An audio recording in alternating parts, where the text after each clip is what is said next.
السلام علیکم ورحمۃ اللہ وبرکاتہ۔ امید ہے آپ سبھی حضرات خیر و عافیت سے ہوں گے۔ معزز ناظرین، جیسے کہ اس سے پہلے کی ویڈیو میں ہم آپ کو یہ بتا چکے ہیں کہ بدھ کے دن سے یعنی 27 مئی کی صبح فجر کی نماز سے تکبیر تشریق کا عمل شروع ہوگا۔ تکبیر تشریق کس کو کہتے ہیں، اس کے کلمات کیا ہیں، آپ ذرا اسکرین پر ان کلمات کو دیکھ رہے ہیں، میں زبان سے پڑھ دیتا ہوں۔ تکبیر تشریق کے کلمات ہیں: اللہ اکبر، اللہ اکبر، لا الہ الا اللہ، اللہ اکبر، واللہ اکبر، وللہ الحمد۔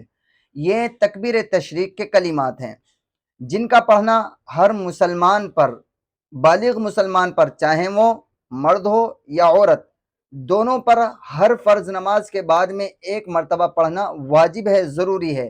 نہیں پڑھیں گے تو گنہگار ہوں گے۔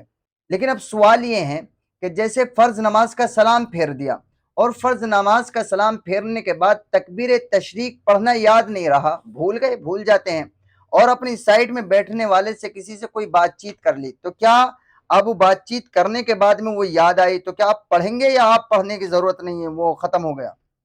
تو ہمیں اس کو سمجھ لینا چاہیے کہ تکبیر تشریق پڑھنے سے پہلے، سلام پھیرنے کے بعد اگر کسی نے بات چیت کر لی تو تکبیر تشریق اب آپ کے اوپر سے ختم ہو جاتی ہے۔ اب آپ کو تکبیر تشریق پڑھنے کی ضرورت نہیں ہے، یہی درست مسئلہ ہے۔